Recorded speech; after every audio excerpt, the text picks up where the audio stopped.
Alright everybody, welcome back to yet again another video, and today we continue our 2023 reviews with the Detroit Red Wings today. So, the Red Wings, in, of course, I don't even know, their 5th year of this, I guess you could call it, rebuild. This should hopefully be the last year, though, because next year they should at least come very close to making a playoff spot, a lot closer than they were this year. But nonetheless, this year was good progress for them. 100%. They finished the year off with a 35, 37, and 10 record for 80 points. They scored 240 goals and led in 279, which adds up for a minus 39 difference. They had a .488 win percentage. They were 19, 17, and 5 at home and 16, 20, and 5 on the road. So, of course, they had their ups, they had their downs this year. What mainly killed them was their bad stretch through the rest of the year and their inability to score, and as well as that to stay consistent through a lot of this season for sure. When you get into their scores, you're going to tell that they are still lacking offense, and that's their biggest problem, honestly. They're month by month. In October, they were 4-3-2. In November, they were 7-3-3, so that was a really good month for them. And it looked really high on them making the playoffs. December, 5-6-2, kind of a mediocre month. January, 5-7-1. They could have done better in that month for sure. They were 7-5-0 in February. And where I think it really collapsed was when they went 4-9-1 in March. And then in April, they went 2-4-1. So it kind of just, fell off from there. But yeah, it really all stems back to those inconsistent months of December, January, and March. They could not play consistently well throughout the entire season, and the biggest problem with that was their goal scoring, 100%. They fixed some of their other problems, but they just couldn't score through the large majority of this season. You start off with their leading scorers. You got Dylan Larkin, who was signed to an 8-year contract midway through this season, so he is here to stay with the Detroit Red Wings. There were those rumors of him leaving, but obviously those have been killed off now. Larkin, 80 games played, 32 goals, 47 assists, 79 points. I think he had a really good year with Detroit, 100%. Played well down the stretch. And, yeah, I really like the way he's played with Detroit this season, almost a point per game. Still a solid player. New acquisition, David Perron. 82 games played, 24 goals, 32 assists, 56 points. Played well this season as well. Dominic Kubalik, another new acquisition. 81 games played, 20 goals, 25 assists for 45 points. So as you can tell there, that's a lot of goals there through your first three players. And Kubalik and Perron played well at both points this year. Kubalik had a really insane point record to start off the season, was scoring at a very good rate, and then kind of fizzled out towards the end of the year. But I still think that top three in scoring had a really good year. Lucas Raymond tied for third. He played 74 games, played at 17 goals, 28 assists, 45 points. Obviously in his sophomore season. I'm not sure if it was better than last year, but still nonetheless not a horrible season overall in my opinion. Andrew Kopp up next there, another new acquisition. And this is where the goal scoring starts to become a problem with the Red Wings. 82 games played, 9 goals, 33 assists for 42 points. A guy like Andrew Kopp, you're expecting more goals out of him, expecting at least 15 to really put the team over the hump, and you didn't see that out of him this year, and that was really disappointing.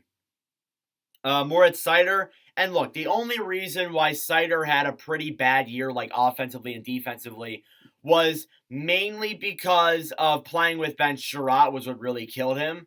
And ever since he left that Sherratt pairing, he's played exceptional throughout the entire season. But he had 82 games played, 5 goals, 37 assists for 42 points.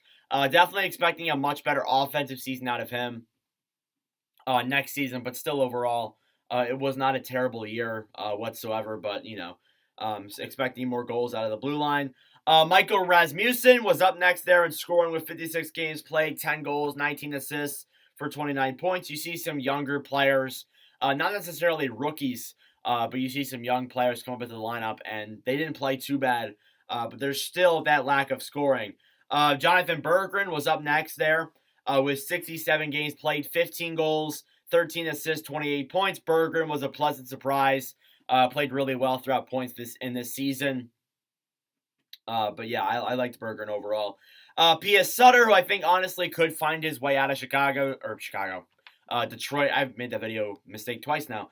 79 games played, 14 goals, 10 assists for 24 points. Just didn't really have a good year. Wasn't scoring. Then Ali Mata locks out the top 10 there as a defenseman. 78 games played, 6 goals, 17 assists, 23 points. He was more at Sider's partner there in on the blue line and played well towards the end of the season. Goalies is up next. Then you got Ville Husso, who played 56 games, played at a 26, 22, and 7 record with a 3.11 goals against average and a .896 save percentage. Husso, when you look at him, he was one of the players that really played well throughout this season and really at points kind of carried Detroit. So he's played well and is definitely going to be that starting goalie for the Red Wings. But yeah, when you look at the overall issues, it is goal scoring. You can't have guys with less than 10 goals be in your top 10. You need to have secondary scoring throughout the roster. And I think that's really what the Red Wings are going to look at this offseason to improve the team. Magnus Hellberg was the backup. 17 games played, a 4.8-1 record, a 3.29 goals against average, and a .885 save percentage. Didn't play well in the games that he played. Was actually picked up midway through the year from Seattle. But yeah, really the biggest problem coming out of Detroit was, of course, the goal scoring, as I mentioned. When you look at trades, they made a few trades. So they still went into the deadline as sellers. There was that question whether or not they were going to be, but they were sellers. Sundqvist went to the Minnesota Wild. We saw that coming. Jacob Verano was traded to the St. Louis Blues. They lost that trade in hindsight. They dealt Tyler Bertuzzi to the Boston Bruins. Not a bad deal there. And then they also dealt Filip Hronek over to the Vancouver Canucks. So that was a good trade for Detroit. Very dumb for Vancouver, but still a good trade for the Red Wings nonetheless. But yeah, that's it for the season. It was a season. They did go further than they did last year, I believe. They did better, but there are still some overwhelming questions surrounding Detroit. Are they really going to be this team that we expected them to be? Are they going to be a cup-winning team like we said they were going to be?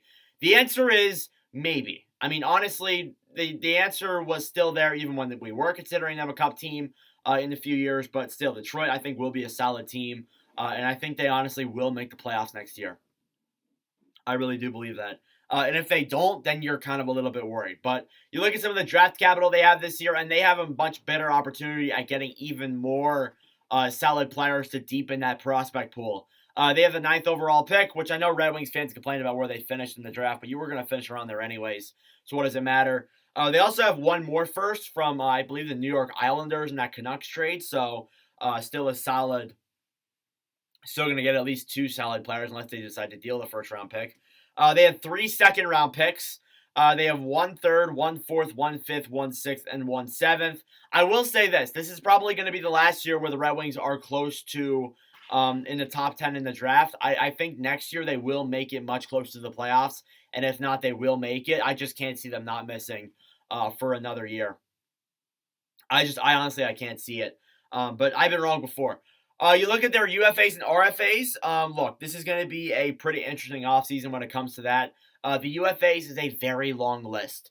You got P.S. Sutter, Adam Ern, Alex Jason, Jordan Osterley, Robert Haig, Magnus Hellberg, Mark Pysyk, and Alex Nedeljkovic. I would expect most of those guys to walk. I don't expect most of those guys to stay with the Red Wings past this offseason, except maybe a guy like Adam Ernie they keep around. But apart from that, I think I see everybody walking and they bring in some whole new players to kind of revamp this team and bring in more offensive type guys. But yeah, as of now, I think all those guys leave. As it goes for RFAs, you got Joe Veleno, who was disappointing this year and has been disappointing for the past couple of years. And then as well as that, too, you got Gustav Lindstrom. There is another option for Detroit. So yeah, we'll see if those guys get signed. Honestly, though, I do think they will clear house for the majority of this, but honestly, it wouldn't surprise me if they do bring back some of those guys. But I think they will want to get those guys out and bring in some whole new players to kind of revamp the secondary scoring, which is the biggest problem for Detroit this season. You look at some of their future players. I had Simone Edvinsson still coming in on that blue line. And then as well as that, too, you got Gustav Lindstrom. But you got some other guys in that prospect pool, too. that could make a splash next season. But yeah, this is the last year, hopefully, of the Red Wings being down close to the bottom. Have not talked about them a lot in this channel's history, but I'm hoping to talk about them a lot more as the years progress on. But anyways, let me know your thoughts in the comment section down below. Thank you all very much for watching, for all of your support. I really do appreciate it. Make sure to subscribe down below if you're new. The next one will be the St. Louis Blues. So yeah, thank you all for watching, and I will see you guys in the next video. Adios.